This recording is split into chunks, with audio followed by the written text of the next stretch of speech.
We are part of Dragon Press and we are here to interview you for Principal's Corner. We have a few questions for you. Can students start social clubs at PS 120 where we hang out and talk, like chess club, board game club, and dance club? Yes, we could definitely do clubs. I like for children to engage in things that aren't just reading, writing, and math and social studies. It's important that you can do things that you're naturally attracted to, things that make you happy. So you say chess. What do you like to play? What do you like to do? If you could do any type of club today, what would it be? Dance club. Dance club. So I like to feel free. Oh, that's a great answer. Mm-hmm. So towards the end of the year, we usually have teachers that volunteer to do things after school with students. And I would say after spring break, we start doing those clubs again. Yay! We know safety is a top priority for you. Do you think it's really safe for students to play in the streets? Are you referring to our open streets in front? So yes, it is safe. It's very safe for students to be out there because we have permission from the Department of Transportation to be able to close down the streets, and we have adults that are out there making sure that nobody comes in that they shouldn't. Have you been out there? Of course, right? And you see how the adults are there with radios and they're radioing me if there's any problems. We have barriers that are set up to make sure that no cars come down. And I would say you're just as safe as you would be if you were in the schoolyard, because when we're inside the school building, great, we're inside the building. When we're outside, we have a lot of things in place to make sure that you are safe, and if anything happens, that we can notify the helpers really quick. How come there are so many new students at PS 120? Where are they coming from? Well, I could say that because PS 120 is awesome. And the word on the street is that we are fantastic, and the students are great, all right, and the teachers are great, and people want to come to our school. Also, we have a community that really welcomes people from other countries. There's a lot of supports here for people coming from outside the United States. So they come here, and this is the school that is closest to where they live in Flushing. How can we help our new students who don't speak English? Well, it's something we take very seriously. First of all, we want to make children feel welcome and feel happy. I can imagine it's very scary coming from another country and then going into a school with all children who maybe speak a different language, right? So we always have them introduced to children who speak both English and their native language to make them feel good. We make the parents come in and we acclimate them to our school to make sure that they have all of the supports they need. And we have incredible teachers who deliver English as a second language instruction.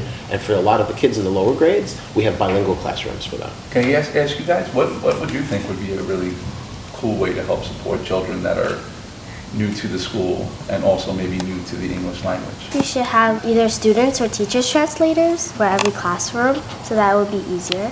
Because some classes, they use students as translators, and in some classes they don't have much of the bilingual students, so it's pretty hard.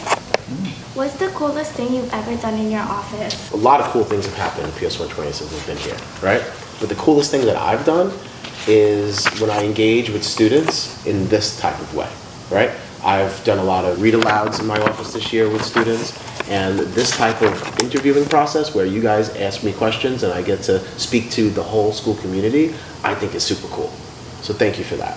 Hi, Dr. Dantona. We are part of our school newspaper called Dragon Press, and we heard you were visiting, so we wanted to ask you some questions. Sure. Congratulations on being superintendent. What is the best part of your job, and what do you love most about it? That's a really great question. The best part of my job is actually doing these types of things, where I get a chance to connect with students and hear about your experiences and hear about the things that are important to you. Because my job is then to work with our building leaders to make sure that your experience in school is as good as it can possibly be. That tends to be my favorite part of any time I go to a school, is being able to talk to kids. Because in the end, you guys are the ones we're doing this for. And we have to make sure that we're doing our best to ensure you guys have a good experience. What is the hardest part of your job? Yeah, that's a really, really good question. One of the things as I transition into this new role is always making sure that I have balance between working and also connecting with my own family, because I have 2 children also. And sometimes the demands of the job can pull me away a little bit at times from my own family. So I have to try to make sure that I find that extra special time to not only do everything I need to do with this role, but also make sure that I don't lose sight of the fact that I have 2 children of my own that sometimes need their dad. So that's one of the hardest things that I have to do. As a superintendent, how many schools are you in charge of? So we have 34 schools in District 25 and 2 pre-K centers. So it's a total of 36 buildings that I'm responsible for. What is your opinion on vegan lunches? Do you think kids should only be eating non-meat lunches? I think sometimes, and I'm guilty of this, sometimes I put myself in a space where I only like to try certain things. Meaning, I'm a big cheeseburger fan. So if you give me a cheeseburger, I'm eating it every single time. And I close myself sometimes to opportunities to try new things, especially those healthy things. So I'm not opposed to the idea of vegan lunches. And I think sometimes kids hear it and they're like, oh, I'm not doing that. No. So not necessarily opposed, but I think sometimes we need to be open to trying new things and healthy things as kids. My son, if I have to give him and ask him to have vegetables, he looks at me like, Dad, please, no, right? But it's important because they're healthy. You know, even though sometimes he might not like them, sometimes he hears vegetable and he didn't even try it, right? He didn't even try what the vegetable was and he already said no. You know, so it's important that we keep ourselves open to the healthy things too, adults and kids alike. Would you be able to give our school more money so that we could have music classes? Just give us some more money. The giving of more money is not necessarily something I'm able to do, but it is something that I can advocate for, meaning to push for additional funds to get those things accomplished, and certainly to work with Mr. Marino around the resources that you currently have to make sure that if there are things like music classes that are currently not happening, that we can work together to see if we can do that. Because one of the things that Mr. Marino is really good at is being very resourceful and tapping into folks around us that if it's not happening, to figure out ways that we can.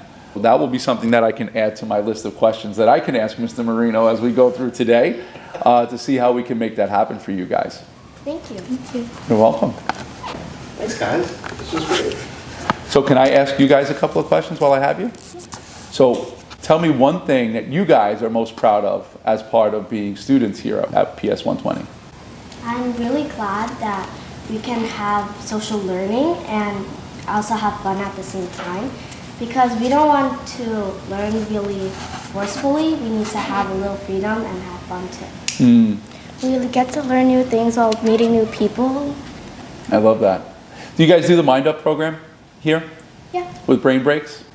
Tell me what you guys feel about brain breaks. it's really relaxing because after a long day of learning, you need a little break. Well, that's for sure. I think we'll all agree on that. How about You get yourself? like exercise and get your body moving after sitting all day. Yeah. Awesome. You guys have any other questions for me before I let you go? When did you become superintendent? In September. But I've been in the district for a long time. I've been in the district as the deputy superintendent this is now my 9th year in District 25. Was it hard? Was what part of it? Your whole job? Well, any job that you're going to do and do well is going to come with hard. You know, and I believe it's important you put your best effort into everything that you do. So sometimes that is the hard, is making sure that you're doing everything you possibly can to do your job well. But the benefits of that is helping see students continue to improve and grow. So the hard is balanced with successes of kids.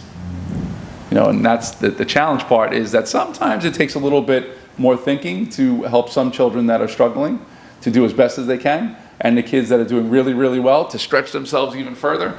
So that's the part that's the challenge. Thank you for joining us for Principal's Corner with Dr. Dantona and Mr. Marino. Thank you. Well, thank you guys. You did a great job. What an interview this was. Thank you. What a way to go.